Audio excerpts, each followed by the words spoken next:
अस्सलाम वालेकुम रहमतुल्लाहि वबरकातुहू। ये रोड बन रही है, इसके पीछे मैं हूँ। ये देखो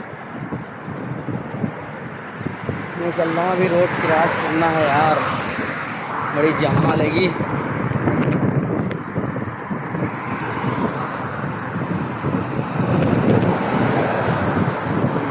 क्रॉस कर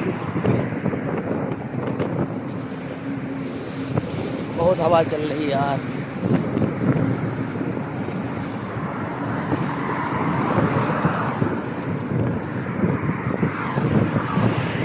हवा बहुत तेज चल रही है, आवाज़ फटी फटी है ये भी मैक। ये इधर सामने उम्माल काम कर रहे हैं, बंगाली हैं, बांग्लादेश के। और ये इधर मेरे रूम का, इधर इस साइड में रूम है हमारा, इधर मैं हूँ। क्या होता है।